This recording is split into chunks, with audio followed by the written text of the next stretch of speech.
Olá, pessoal! Estamos de volta para mais um episódio do Papeando com Pampona. E dessa vez nós vamos falar sobre direitos autorais, com uma das maiores autoridades no tema na Bahia e no Brasil. Senhoras e senhores, com vocês, Rodrigo Moraes. Este jovem cantor, compositor e jurista, advogado, professor da Universidade Federal da Bahia, que eu tive a honra de avaliá-lo ainda no mestrado, né, lá no PPGD da UFBA, e hoje é meu colega, pontifica lá na graduação junto comigo, atua também na pós-graduação lá no PPGD, de onde ele foi egresso, e é, sem sombra de dúvida, uma grande referência. Referência no direito, e na cultura, e na música, e na arte, e nos direitos autorais. Rodrigo, meu querido Rodrigo, que bom, eu não sei se eu chamo pelo apelido, eu chamo Rodrigo Moraes, que é o nome formal, assim, né? Que bom te receber novamente na minha casa e finalmente no Papeando. Que bom. Somos parceiros de música, né? Amigos na faculdade. Para mim é uma alegria. Estava, sonhando que acontecesse o dia e aconteceu. Eu acho isso o máximo, porque o Papeando está no ar há mais de 10 anos e esse fenômeno já aconteceu. Alguém que participou das gravações inicialmente como público assistindo, perguntando, participando, já como professor, e depois tornou-se entrevistado. Isso já aconteceu com várias pessoas. Eu lembro, no último foi com o Alô Brasileiro, que tinha gravado lá no começo, no Papeando ainda com Paulo Lobo, e veio depois, se tornou uma referência importante no tema, e fez lá. E você, que é o cara que já tinha participado, sabe, do dia Antônio Gide. Foi bem bacana. Foi muito bacana. E aí pulou do pole, fez tudo aqui conosco. E eu sempre quis entrevistar o Rodrigo, porque o Rodrigo, ele, além de ser advogado, ser jurista, ser professor, ser autor na área dogmática do direito, ele também é musicista, né? Ele é um violonista realmente muito bom, um compositor realmente de mão cheia e um cara muito gente boa. E eu queria alguém que tivesse esse lugar de fala do direito e da música, para falar sobre direitos autorais. Não vejo outra pessoa. E aí, por isso, eu já começo perguntando. Vamos papear, né? Vamos papear. Como é que surgiu o seu interesse pela temática de direitos autorais? Olha, eu comecei a estudar violão com 14 anos de idade. Eu acho que o violão foi muito importante assim, para a minha formação. Quando eu tinha 17 anos, eu era terceiro ano colegial, eu acho que foi a época que eu toquei melhor violão. Eu fui aluno de Mário Lhoa, estava estudando 2 horas, 3 horas por dia.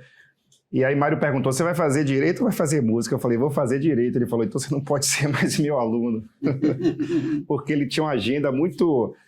né? E tinha que escolher. E eu nunca tive dúvida, né? Eu tive amigos que tiveram dúvidas sobre essa questão de fazer direito. Por exemplo, um deles, Adelmo Cazé, por exemplo, amigo. A gente é contemporâneo, ele era da Católica, e eu sempre soube que Adelmo ia ser artista, ia viver disso. E eu sempre torci por isso. Ia ser um grande desperdício Adelmo Cazé no mundo do direito, né? Então, mas eu não tive nunca esse conflito. Eu sempre quis fazer direito e a música era uma grande paixão. Pois bem, aí eu entro na faculdade em 95, passo no vestibular na Faculdade de Direito, continuei estudando música, até porque a Faculdade de Música, eu estudava na escola de música, era só atravessar o viaduto, era muito pertinho, continuei estudando música, só que 2 pessoas na faculdade, mais velhas do que eu, né, queridos amigos Edivaldo Bispo e Paula Moraes, eles criaram um grupo de extensão na faculdade chamado DEDA, significava Dinâmicas de Estudos em Direito Autoral. E aí eu fui convidado, entrei nesse grupo, e aí nós estudamos, toda sexta-feira a gente se reunia, eles eram colegas de Pablo, da mesma turma de Pablo Stouze, e aí eu li Antônio Chaves, eu li Carlos Alberto Bittar, eu li, por exemplo, José Carlos Costa Neto, depois eu fiquei amigo de José Carlos Costa Neto, fiz até um livro em homenagem a ele, foi assim, então assim, foi esse grupo de estudo que me levou para o direito de autor. Edivaldo Bispo, hoje ele é promotor de justiça aqui na Bahia, Paula Moraes virou procuradora da Fazenda, acabou que só eu fiquei militando no direito autoral, daí porque tem uma frase de um amigo, né, que ele diz assim, que Deus sabe quem colocar e quando colocar alguém em nossas vidas. Então foram esses dois, eu sempre agradeço eles dois, que se não tivesse esses dois, eu não estaria no direito de autor. Eu me lembro que a gente fez e foi logo quando quando a lei foi criada, a Lei 9.610 de 98, eu acompanhei, portanto, tinha todos os recortes dos jornais sobre essa lei, a gente convidou na época a Capinam teve na faculdade, falou com a gente, e hoje eu tenho um grupo de pesquisa lá na Faculdade de Direito que se chama LPPI, que significa Linha de Pesquisa em Propriedade Intelectual, e aí, então, continua nessa área. E vamos agora ir para o lado dogmático. Então, nós estamos falando de direito do autor, os direitos autorais, como conceituar dogmaticamente isso? O direito de autor, o direito autoral, inclusive essa terminologia direito autoral é um neologismo que só existe aqui no Brasil, que foi inclusive um sergipano famoso, né, poeta também, Tobias Barreto. Sim, claro. Ele criou essa expressão direito autoral e inclusive foi muito criticado na época por Rui Barbosa, né, só que acabou que pegou esse neologismo. Então, o direito de autor já é um ramo hoje autônomo, apesar de pouquíssimas faculdades de direito no Brasil, infelizmente ainda poucas têm. A primeira a ter essa matéria na graduação foi a Faculdade de Direito lá da USP, o professor Antônio Chaves, nos anos 70, ele foi pioneiro nisso, mas é um ramo do direito hoje já autônomo, né? Portanto, ele já saiu, inclusive, o direito autoral estava no Código Civil de 16, e ganha uma lei própria em 73, e infelizmente os civilistas, muitos pararam de falar de direito autoral, que é uma pena, porque o civilista ele tem um conhecimento vasto, e eu sempre digo para os meus alunos de direito autoral que tem que saber direito civil, porque direito civil é a base de tudo. A Constituição da vida privada, então, né? Não adianta, mas é um ramo autônomo já. Tem inclusive um artigo muito bom do Carlos Alberto Bittar, que ele fundamenta por que tem o direito autoral um ramo autônomo, que tem princípios próprios, normas peculiares, e é uma área do direito, portanto, que cuida, que regula a questão das criações intelectuais, né? Não todas, porque tem uma outra lei, que é a Lei de Propriedade Industrial, que cuida de outras criações intelectuais, como as marcas, patentes. Então, é um mesmo gênero, que a gente chama gênero da propriedade intelectual. Dentro desse gênero tem o direito de autor, direito autoral, e tem a propriedade industrial. O direito autoral cuida de diversos tipos de obras, então veja o tamanho disso. A gente pode falar de software, a gente pode falar de obras fotográficas, obras musicais, obras literárias, obras audiovisuais. Então veja a importância disso. Nós moramos numa cidade de Salvador, que é a cidade da música. Então a gente tem aqui muita gente compositora, e veja, a UFBA tem um pioneirismo nisso. Veja que o ex-reitor na época, Edgar Santos, criou uma faculdade de música aqui, que foi pioneira nisso. Então imagine a importância eu digo que Edgar Santos, ele foi um pioneiro porque ele já intuía essa coisa de indústria criativa, né? E da arte como um todo. Antes de se falar sobre isso, escola de teatro, escola de dança, né? Pena que não conseguiu colocar a escola de cinema, que Glauber Rocha tanto pediu. Imagine se tivéssemos desde aquela época cinema. Então, é uma área que movimenta a economia criativa, muito dinheiro no mundo e no Brasil, e ainda há poucos profissionais especializados na área, e é preciso que essa matéria, que existe na Faculdade de Direito aqui da UFBA, como optativa pelo menos, mas existe, né? É preciso que isso seja disseminado. Quais são os principais referenciais históricos de direito estrangeiro sobre direito autor? Olha, o direito autoral, assim, ele só passa a ser regulado, positivado, depois de uma grande invenção no século XV, que foi a invenção de Gutenberg dos tipos móveis. Sim. Então imagine que, eu até vi uma máquina dessa dos tipos móveis, aqui na cidade de Cachoeira, na Bahia. Então, se imagine que se colocava letrinha por letrinha e vinha a prensa. Exato. Isso revolucionou o mundo na época. O livro se produzia com os copistas na Idade Média. Então imagine que eu, para fazer uma nova cópia de um livro, eu precisava de um escriba para fazer isso. Então essa revolução... Quando a gente dá aula de registros públicos, fala lá a certificação da pública forma, que era aquela maneira, antes de ter a cópia Xerox, né? A própria ideia, né, de algo que era literalmente copiado, né? Então, imagine, tanto trabalho para botar os tipos, mas depois que botou, reproduz de forma excessiva. Reproduz. Então, essa máquina dos tipos móveis revolucionou o mundo. O livro, que era algo caro, era algo raro. A gente vê, por exemplo, quando a gente assiste o filme Nome da Rosa, exato, baseado no romance de Humberto Eco. Então, havia um analfabetismo na Idade Média e a imprensa revoluciona, porque você começa a produzir livros e começa, como diz Caetano Veloso, a força da grana que ergue e destrói coisas belas. Foi por causa dessa grana, sobretudo dos editores, que queriam uma proteção, né? E primeiro vem antes da lei de direito autoral, havia o monopólio estatal. Tanto que essa expressão royalties, né, vem de rei. Então, isso era uma censura prévia. Então, veja que a história do direito autoral e a história da imprensa são muito próximas. Porque, na época do absolutismo, o rei queria saber o que é que você vai escrever, o que é que você escreveu, e eu dava uma autorização que se chamava de carta régia, né? Que eu fico brincando que era rédea, que era uma rédea para controlar, para ter uma censura. Então, essa carta régia, não podemos dizer que isso era bem direito de autor. Mas quando surge a invenção de Gutenberg, aí, a partir daí, houve uma necessidade dos editores terem uma proteção pelo investimento contra os piratas, contra a contrafação, contra os aproveitadores que sempre existiram e sempre existirão.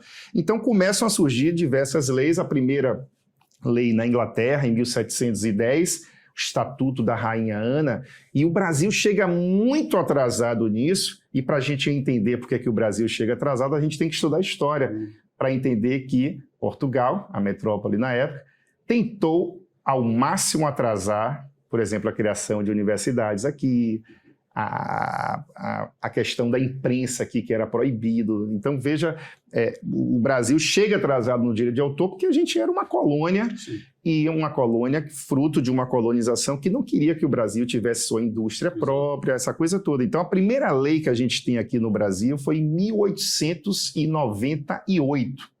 A primeira lei que foi chamada Lei Medeiros e Albuquerque, aqui em âmbito nacional. Então, veja, já existiu uma lei em 1710 na Inglaterra, a gente chega aí com quase 2 séculos de atraso, e aí vem um Código Civil de 16, trazendo, isso trouxe um prestígio muito grande para o direito de autor, e aí foi uma época que, imagine, muita gente escreveu sobre direito autoral, o Clóvis Bevilacqua, os próprios civilistas clássicos escreveram, inclusive o próprio concurso de Orlando Gomes, quando eu li a biografia intelectual dele, a prova didática do professor Orlando Gomes para virar professor de Direito Civil da UFBA, o ponto que caiu foi sobre propriedade literária, artística e científica. Eu descobri isso lendo a biografia intelectual dele, que foi feita por 2 paulistas, muito interessante esse livro. Então veja que a gente chega atrasado, e aí não estava bem posto o direito autoral no Código Civil. Estava lá no capítulo de direitos reais, e não é bem isso direito de autor, porque a gente não pode tratar o direito de autor apenas com essa faceta econômica, porque tem uma faceta extrapatrimonial, que é o tema dos direitos morais do autor, sim, que você foi meu examinador. Tem o direito moral à autoria, o direito moral à integridade da obra. Então, o direito inclusive, havia algumas atecnias absurdas no Código 16, inclusive, e eu já vi gente criticando o saudoso cearense Clóvis Bevilacqua, quando, na verdade, o projeto dele dizia exatamente o contrário. Por exemplo, o artigo 667 do Código Civil 16 permitia a compra de autoria, a cessão de autoria. E isso, quando a gente estuda a história da música popular brasileira, a gente entende porque Noel Rosa vendeu muito samba, vendeu no sentido de vendeu a autoria do samba. Ele deixou de ser dele a autoria e passou. E ele brincava dizendo que esses intérpretes que assinavam música sem ter feito eram compositores. Era um negócio jurídico válido, não era um negócio jurídico nulo, porque o 667 permitia a cessão de autoria. Coisa que no projeto primitivo de Clóvis Bevilacqua dizia exatamente o contrário. Na minha dissertação eu pesquiso e descobri que foi um deputado pernambucano, Arthur Lemos, que alterou isso para dizer que o compositor não tinha essa vaidade de ter o seu nome ligado à obra, que era uma grande...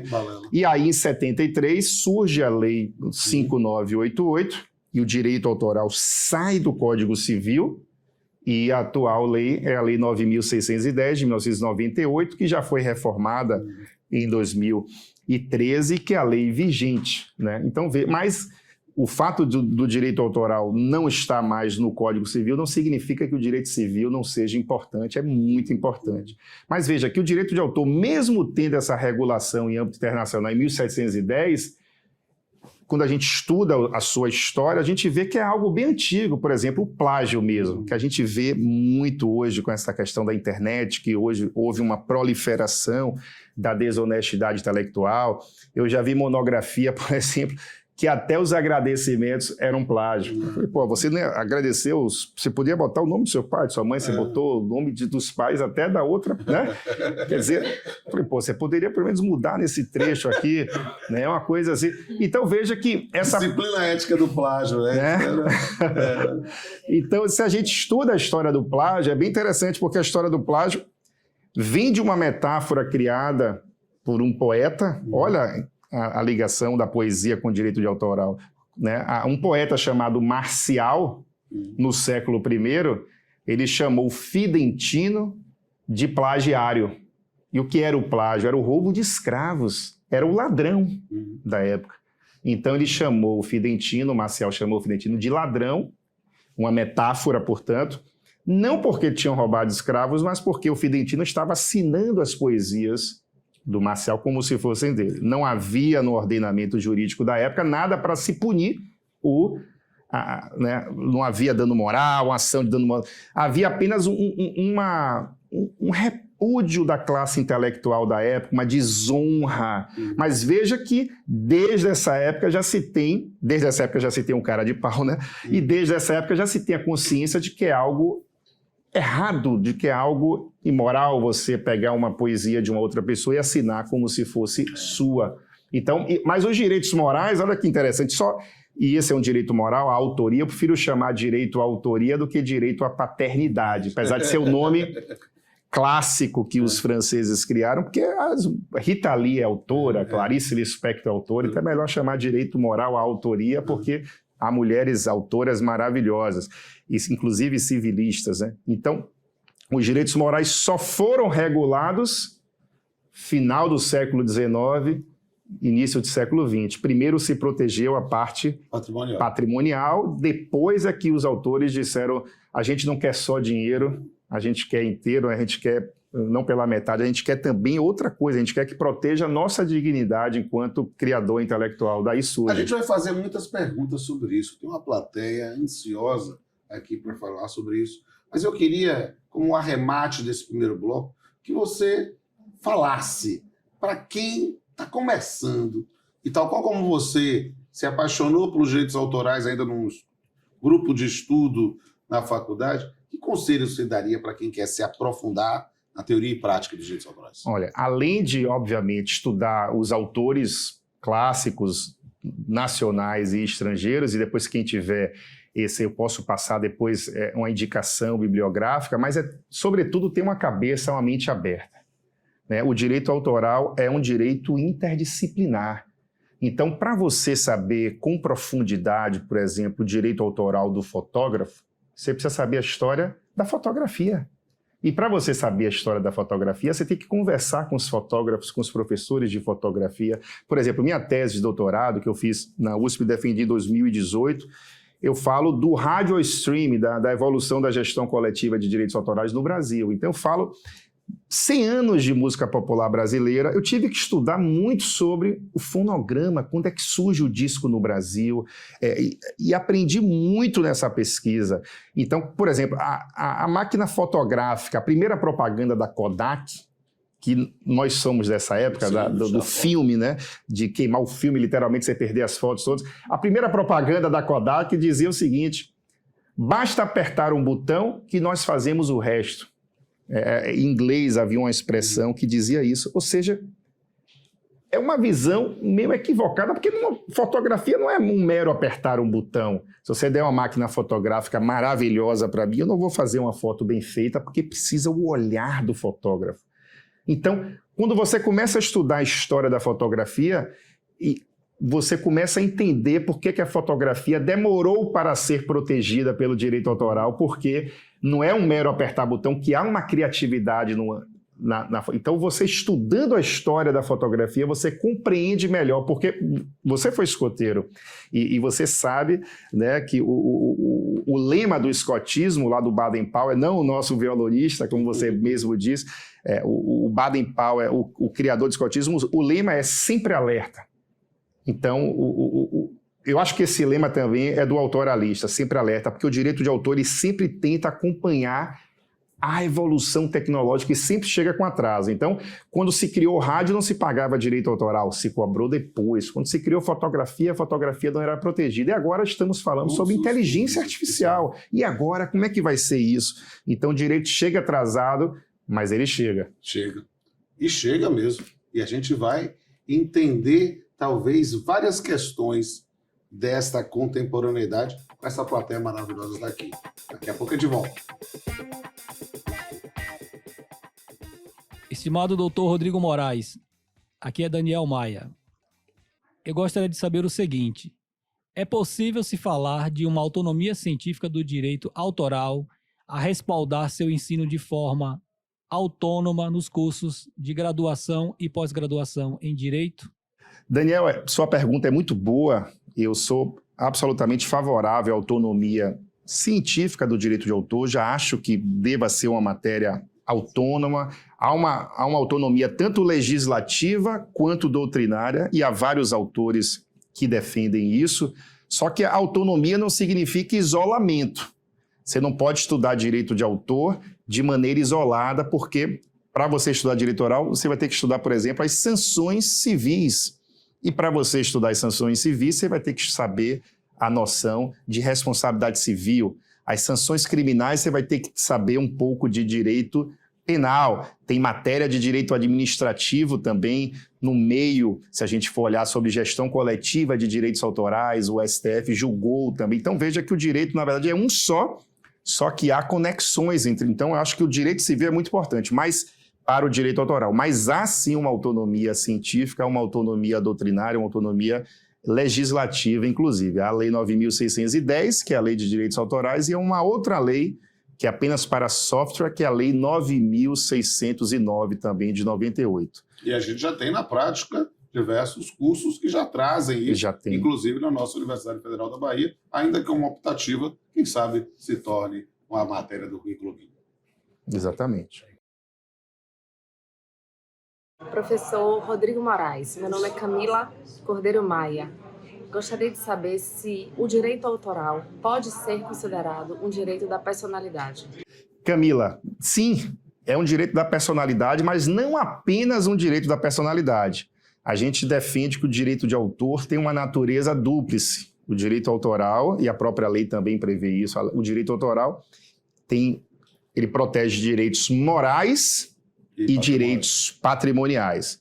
Os direitos morais do autor estão lá no artigo 24 da lei, são quais os direitos morais? Por exemplo, o direito à autoria, o direito à designação de autoria, o direito ao ineditismo, o direito à integridade da obra, o direito até de você se arrepender de uma obra e querer que nunca mais essa obra seja editada. Imagine que você escreveu um livro sobre um tema que hoje você pensa completamente diferente e você já assinou um contrato com aquela obra. Você pode até, inclusive, flexibilizar aquela força obrigatória dos contratos. Então, existem os direitos da personalidade, que a doutrina chama de direitos morais. Há autores que criticam essa expressão direitos morais, o professor José de Oliveira Ascensão criticava, mas foi a terminologia que pegou, inclusive, no mundo inteiro. Então, a gente com certeza, os próprios civilistas, quando falam de direitos da personalidade, eles incluem nesse rol, que é um rol meramente exemplificativo, os direitos morais de autor. É a faceta Extrapatrimonial. Uma faceta extrapatrimonial, uma faceta patrimonial. Essa extrapatrimonial, eu também não tenho a menor dúvida que é um direito da personalidade. Com certeza. Sob o argumento de Kant, né? A obra é uma projeção da personalidade do autor. Então, quando você agride a integridade de uma obra, é como você estivesse agredindo o próprio autor, o próprio criador da obra. Então, se eu pego um texto seu e mudo frases e mudo o título do seu livro sem sua autorização, você vai se sentir agredida por isso. Daí porque agora isso também não é uma regra absoluta, porque, por exemplo, a paródia, quando é lícita e não quando um político faz indevidamente o uso, inclusive eu queria até deixar registrado aqui que existe na Bahia uma comissão hoje de propriedade intelectual já, e eu queria deixar registrado que essa comissão ela foi criada na gestão do então presidente Luiz Viana. Então, a quem eu agradeço muitíssimo isso, porque hoje já temos mais de 20 pessoas nessa comissão que tem direito autoral, e é uma comissão que vem despertando interesse de jovens advogados, foi na gestão de nosso querido ex-presidente Luiz Queiroz, que foi que trouxe isso aqui para Luiz Viana para a gente, tá? Eu agradeço muito, mas acho que respondi aí sua pergunta. Olá, doutor Rodrigo. Me chamo Michele. Gostaria de saber qual a importância formal do registro para os direitos autorais. Olha, o registro pela lei é facultativo. A lei diz o seguinte: você não é pai ou mãe de uma obra porque você registrou. O registro traz, no nosso juridiquês que a gente fala, apenas uma presunção juris tantum de autoria. Autor ou autora, até que se prove o contrário, é quem foi lá e registrou.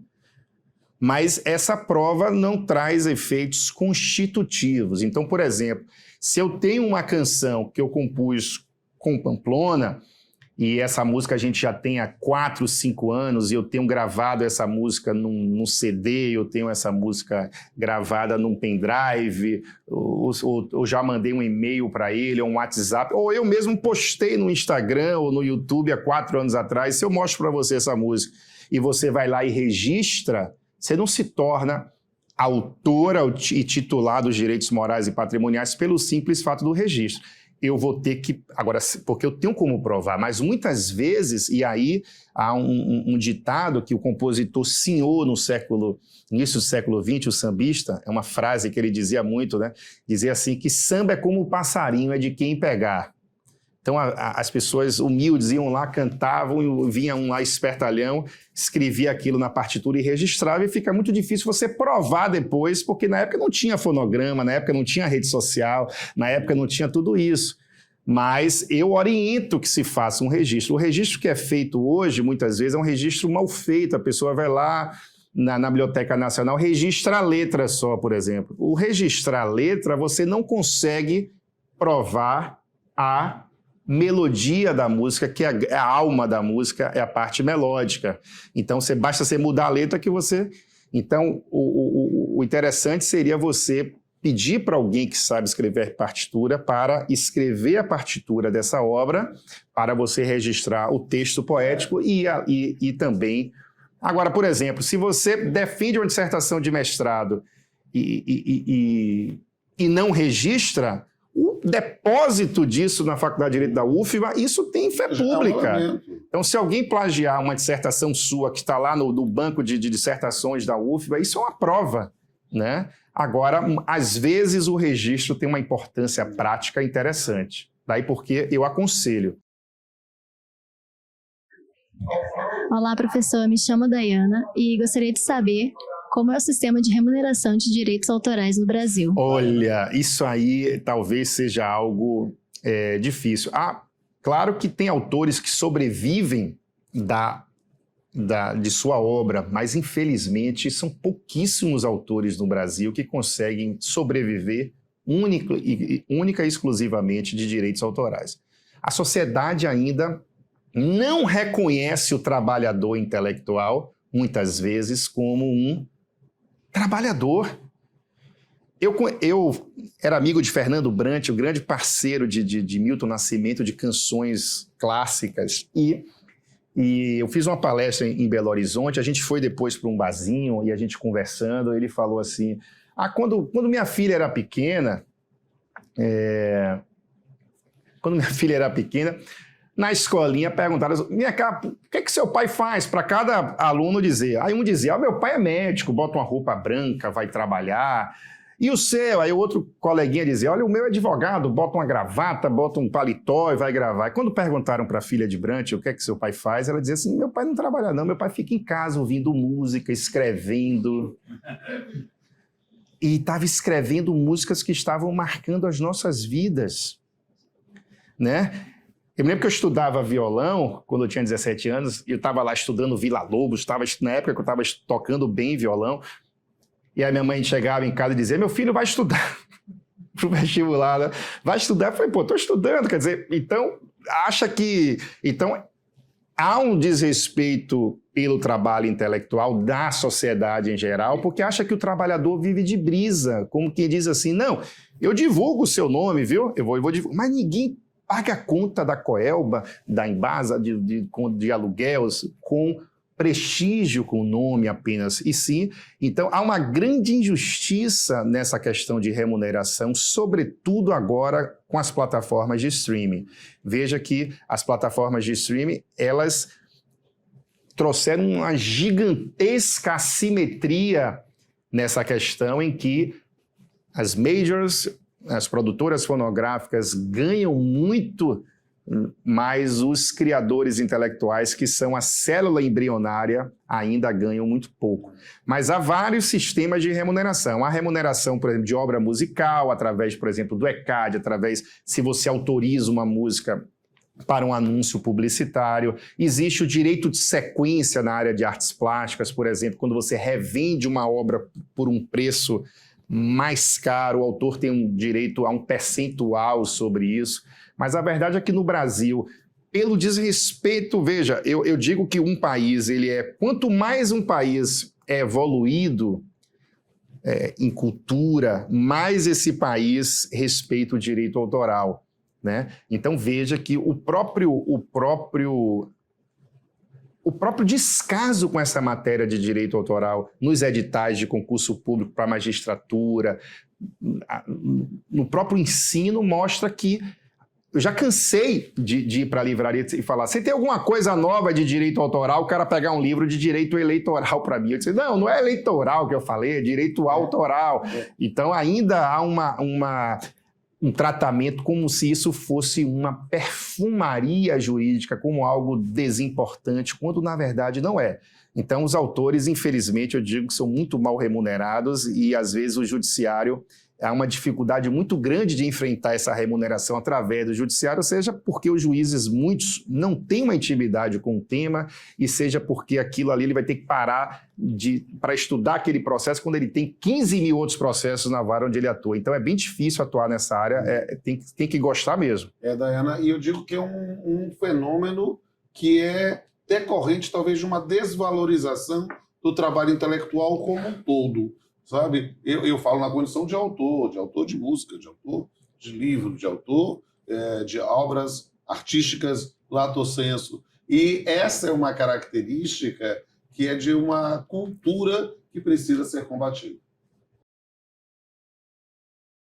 Oi, professor. Meu nome é Joana e eu gostaria de perguntar como preservar os direitos autorais em uma sociedade hiperconectada e com tanta pirataria? Joana, sua pergunta é... A pergunta de 1 milhão. É fantástica, porque eu vi, quando eu era formando, alguns falsos profetas, né?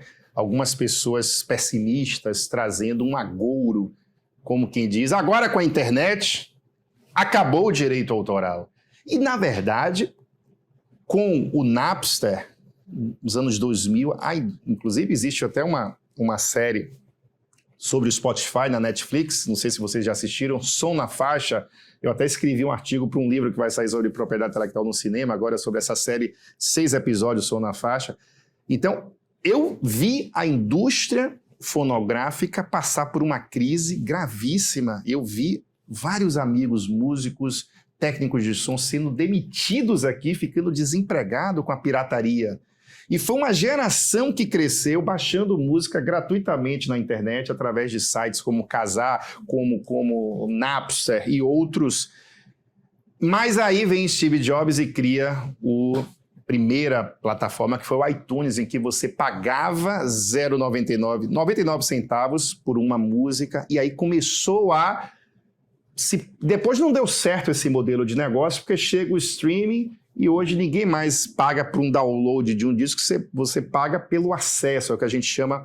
Saímos de uma era do baixar totalmente de graça, do ilícito, depois para uma era do download, agora é a era do acesso, em que você paga por mês um valor e pode ter acesso a mais de 40 milhões de música, né? Mas a internet, portanto, não acabou com o direito de autor.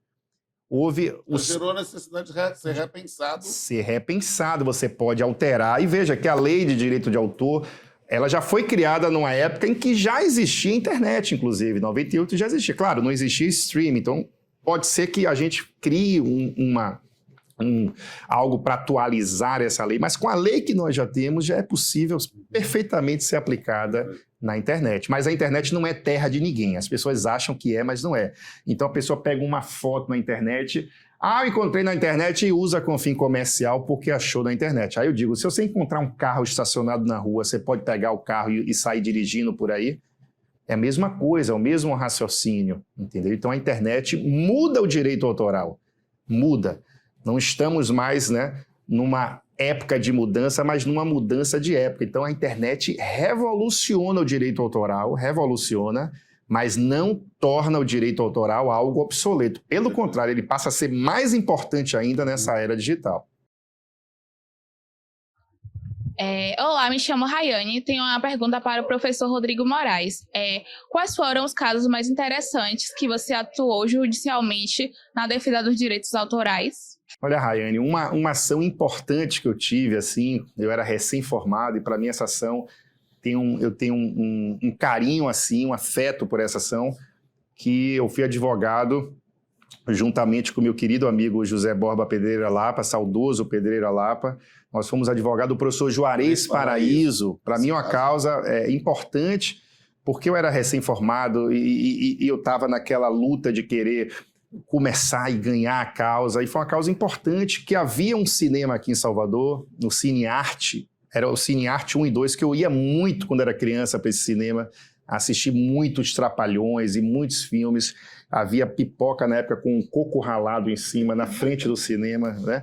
Era algo... E havia um painel, 2 painéis lindos de Juarez Paraíso. Infelizmente o cinema virou um templo, foi vendido, na verdade, foi alugado, na verdade, na época da ação, ele estava alugado.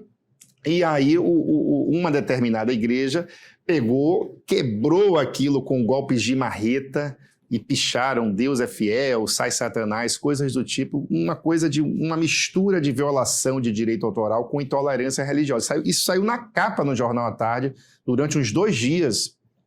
E quando a gente entrou, já tinham destruído tudo, não deu para salvar o painel, mas a igreja foi condenada. E meu livro sobre os direitos morais do autor, se chama Os Direitos Morais do Autor, Repersonalizando o Direito Autoral. A capa desse livro tem a fotografia dessas obras que foram destruídas. Então foi uma causa importante, uma sentença na época da lavra do doutor João Augusto Oliveira Pinto, juiz, hoje desembargador aqui do TJ Bahia. E foi uma decisão importante para o direito autoral nas artes plásticas. E houve outras ações interessantíssimas contra políticos, contra gente, que eu não vou também dizer nome aqui, mas essa ação, para mim, de Juarez Paraíso, foi uma ação importante, não apenas por eu ser recém-formado na época, mas pela importância de Juarez Paraíso, um ex-diretor da Escola de Belas Artes daqui da UFBA, um grande mestre nas artes plásticas, e que, infelizmente, já perdeu obras por uma falta de sensibilidade. Inclusive, a contestação, eu me lembro que a contestação foi tão agressiva que o advogado escreveu assim: Juarez acha que é Michelangelo e ele acha que o Cine Arte é a Capela Sistina, como se um fosse mais digno do que o outro. né? Então, além da violência, da própria destruição, a própria peça contestatória, a própria contestação trouxe uma agressividade. E aí eu me lembro que eu escrevi um artigo na época e entreguei para o juiz na época que julgou, o doutor João. E o artigo meu, quando eu fui para o lançamento da revista, o título meu saiu errado. Imagine, um dos primeiros artigos que eu escrevo, e o nome do artigo era Nossa Bahia é de Todos os Santos e não do Talibã. Talibã era um grupo, né, lá do Afeganistão que destruiu 2 budas gigantescos por uma intolerância, dizer que só Alá deveria ser reverenciado. Então eles destruíram. E aí, quando eu fui para o lançamento do livro, eu fui de paletó, estava todo feliz da vida, eu era bastante jovem, saiu Teleban escrito. E aí eu falei, meu Deus do céu, como é que eu erro o próprio título? Quando eu fui ver o e-mail que eu tinha enviado o e-mail correto, mas saiu o Teleban, não sei porquê, e eu não reclamei também. Falei, porra, eu vou reclamar, pedir para tirar dessa coisa. Que nada, eu sou novo, ninguém me conhece. E aí eu fiquei, não mostrei esse artigo assim para as pessoas, fiquei meio assim triste porque saiu esse erro. Mas eu me lembro que eu mandei um exemplar dessa revista para o Dr. João e falei assim, olha, se trocaram um A por um E, né? E eu fiquei irritado, imagine se tivessem destruído 2 painéis em que eu passei 6 meses de minha vida fazendo, com golpes de marreta, né? Então é isso, eu já fiz inclusive em sala de aula uma brincadeira dessa, eu fiz pedi para as pessoas desenharem coisas que marcaram a sua infância, teve um que escreveu sobre a avó, teve um que desenhou a avó, teve um que desenhou a casa onde morava, com os pais, e aí eu terminei a dinâmica e rasguei o cartaz e falei, olha, é melhor vocês estudarem, viu? Porque se vocês fossem artistas, vocês iam morrer de fome, que esses desenhos são horrorosos, e rasguei, e o pessoal da sala ficou me olhando assim, quem é esse louco, esse professor? Aí eu comecei a explicar sobre o direito moral à integridade depois de fazer isso, né? E eles sentiram na pele o que é mais ou menos uma destruição, porque a obra de arte plástica, ela é única, ela é irrepetível, é diferente de uma obra literária que sai um erro na primeira edição, mas você pode consertar na segunda. Aquilo ali destruiu e não tem mais como, só fazendo uma nova, né? É um tema fascinante que a gente pode falar muito mais, né? E seja do Talibã ou do Teleban, eu estou aqui com Tarobinha, que é o apelido de Rodrigo Moraes, e fica Isso anunciado publicamente antes que eu com certeza. Eu já ia falar no começo, mas falo no final. E Tarobinha, o doutor Rodrigo Moraes, meu colega, professor, Universidade Federal da Bahia, meu colega advogado, meu colega compositor, meu parceiro de composições. Que prazer te receber aqui. A gente tem que encerrar, mas sempre encerrando, lembrando da nossa máxima, né? Que o que nos diferencia dos irracionais é a filosofia e a arte. E eu acho que os direitos autorais estão aí para nos ajudar. Um brinde, meu amigo.